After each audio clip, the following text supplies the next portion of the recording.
তিলাঞ্জন TSNM নিউজে আপনাদের স্বাগত। আষাঢ় মাসের এই আসানসোলের কন্যাপুরের সেন্ট্রালে অর্থাৎ জ্যোতি জিমের সম্মুখে যে মাঠ রয়েছে সেই মাঠ যেন বৃন্দাবনে পরিণত হয়। আষাঢ় মাসের এই জ্যোতি জিমের সম্মুখের মাঠে লক্ষ লক্ষ মানুষ। আষাঢ় মাসের এই জ্যোতি জিমের মাঠে বিশ্বখ্যাত মানুষদের উপস্থিতি এবং আষাঢ় মাসের এই সেন্ট্রালের মণ্ডল পরিবারের আয়োজিত এই অনুষ্ঠান মানুষ উপভোগ করতে আসেন, শুনতে আসেন। ইতপূর্বে এসেছিলেন দেবকীনন্দন মহারাজজি, তারপর অনিরুদ্ধ আচার্য। এবার যিনি আসছেন তিনি হচ্ছেন শ্রী গৌরব কৃষ্ণ গোস্বামী মহারাজ। শ্রী গৌরব কৃষ্ণ গোস্বামী মহারাজ বৃন্দাবন থেকে, আশা করি তার সেই খ্যাতনামা, সেই বিখ্যাত শ্রী রাধে রাধে রাধে সবাই শুনেছেন। সেই শ্রী রাধে রাধে রাধে হবে 30শে জুন থেকে শুরু করে চলবে 10 দিন।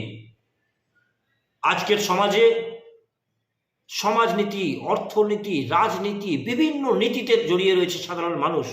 সকাল থেকে শুরু করে সন্ধে পর্যন্ত, রাত্রি পর্যন্ত শুধু ব্যস্ততা এবং তার সঙ্গে বিভিন্ন রকমের টেনশন, এবং সেই জায়গা থেকে কিছুদিনের জন্য হলেও মুক্তি দিতে এই আয়োজন সম্পন্ন করে আসানসোলের কন্যাপুরের সেন্ট্রালের মণ্ডল পরিবার।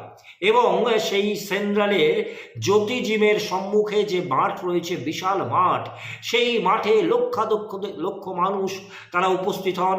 ধানবাদ থেকে শুরু করে বীরভূম, বাঁকুড়া, পুরুলিয়া এবং গতবার লখনৌ থেকেও বহু মানুষ এসেছিলেন অনিরুদ্ধ আচার্যকে দেখতে। এবারেও আসবেন শ্রী গৌরব কৃষ্ণ গোস্বামী মহারাজের প্রবচন শুনতে। মূল প্রবক্তা তিনি, যিনি সেই শ্রী রাধে রাধে রাধে। অর্থাৎ আগামী 30 তারিখ থেকে 10 দিন চলবে এই অনুষ্ঠান। এবং কিভাবে অনুষ্ঠান চালনা করা যায়, কোথায় পার্কিং হবে, কোথায় মানুষ বসবে, বৃষ্টি হলে কিভাবে মানুষের অসুবিধে হবে না, সেই সমস্ত নিয়েই কিন্তু চলছে একেবারে কর্মযোগ্য সব রকমের ব্যবস্থা।